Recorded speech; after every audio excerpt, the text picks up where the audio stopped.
Let me tell you how many days we have until, this election that everybody's looking forward to. But I'm not telling you so that you can sit there and be worthless and weak as you have been since 2020, American men, all right? And guess what?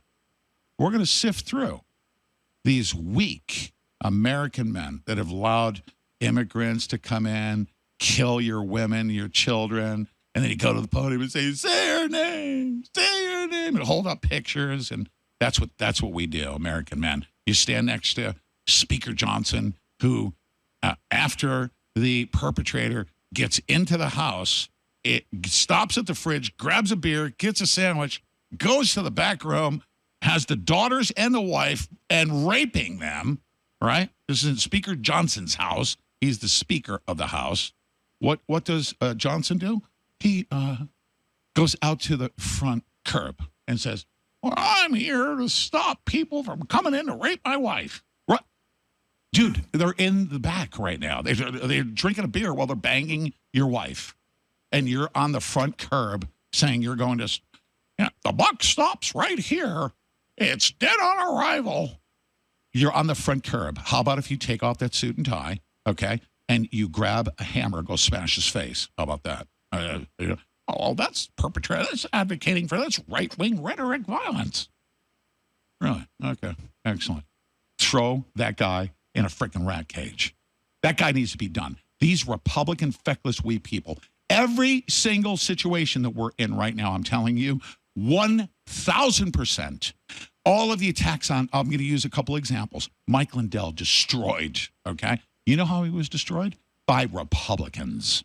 By Republicans. He went from state to state to state. He's meeting with legislators. I have hours of videos that I was watching where Republicans were working against him. Michigan, unbelievable. Michigan Republicans need to be gassed.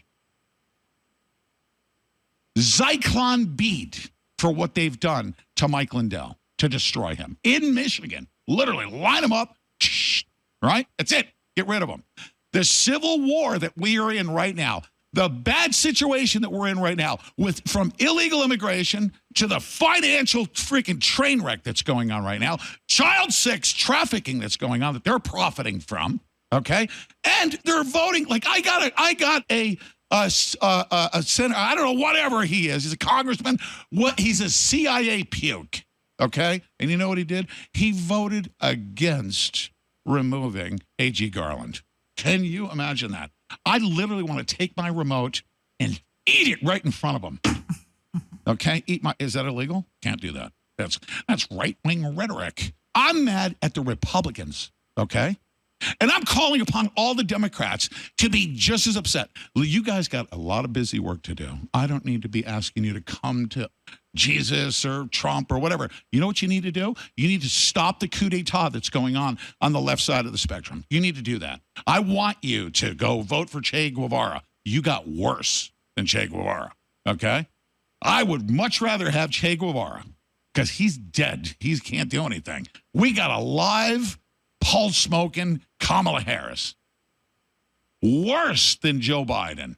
And you literally just you and the Democrat Party literally just let Obama's Chicago Mafia style throw Joe Biden out of office. Okay? This is like the most undemocratic thing I've ever seen in my entire life following politics. I've never seen anything like it.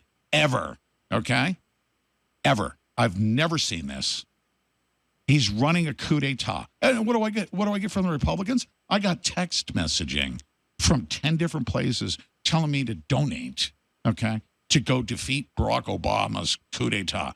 You Republicans are disgusting. And you Democrats better go take care of your coup d'etat, okay? I want hundreds of thousands of people with red MAGA hats just to piss them off, okay? That's it. You don't need to go MAGA. But making America great again is not a bad thing. And they ran a coup d'etat. You got Venezuelans with AK-47s in Chicago. And they're running your hoods? Really? Where are my boys in the hood? Where's my freaking 8 Mile people? Let's go. Gun up. You don't even need to register your weapons out there. Go get them and fight. You want to let Venezuelans with AK-47s take over 8 Mile. What the frig happened in this country? What happened?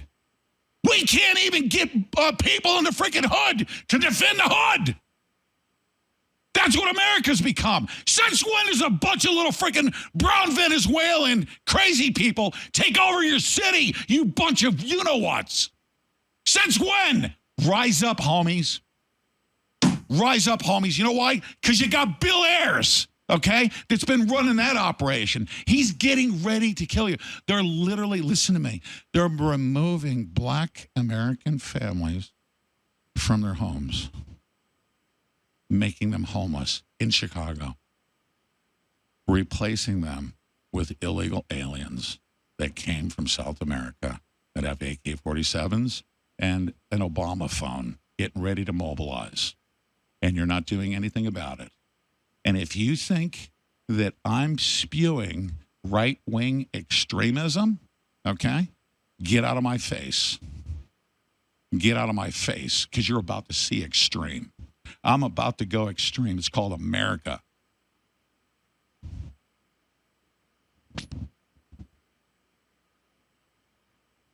Hi, Deb. Well, good morning. You know where I'm at. You know where we're at.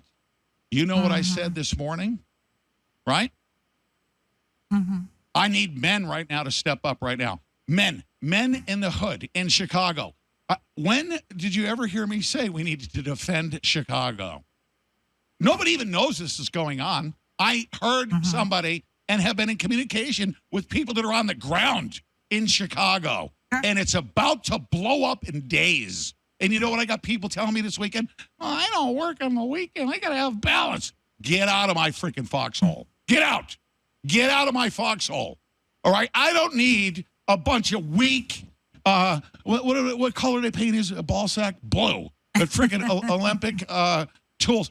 Get out of my face. Get out of my foxhole. It's okay. You can go do your thing. Go take your weekend off.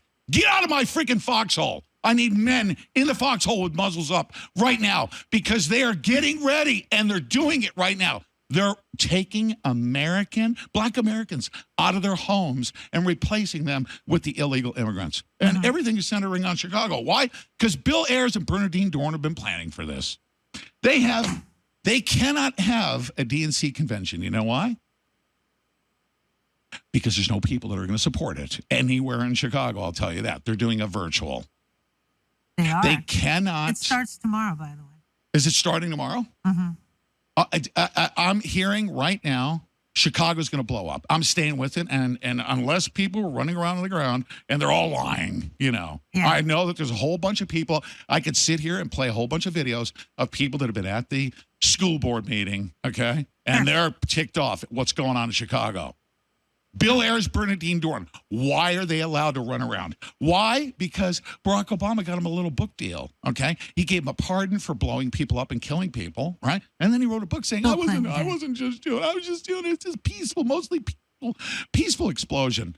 Bill Ayers, Bernardine Dorn, okay, are involved in a coup d'etat, still running around in the university out there in Chicago. When is somebody going to grab them? He's retired, but he's not. Huh? I think she's retired. You know what they need to? You know what they need to be? They still wield a lot of influence for sure.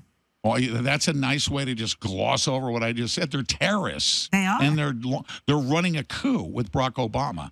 They picked up the phone and called Joe Biden, who, by the way, we can't stand Joe Biden, communist, whatever. You can call him everything you want. Joe Biden had a bunch of electors that voted for him. And what did Joe Biden? You know how Obama treated Biden? The same way that he treats Trump. You see? He'll do the same thing to Biden. That you Democrats right now, okay? You might be careful with who you decide to overthrow with lawfare and unconstitutional, you know what, because it might happen to you. And it is. And it is.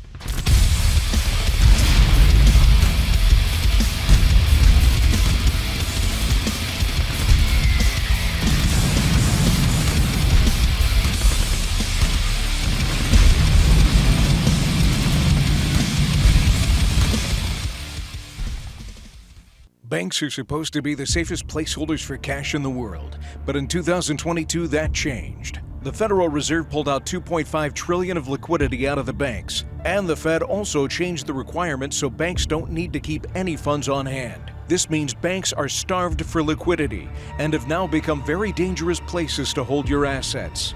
Get out of the system with the world's safest and most private assets, silver and gold. Call Kirk Elliott, PhD at 720-605-3900. Be sure to tell him Pete Santilli sent you.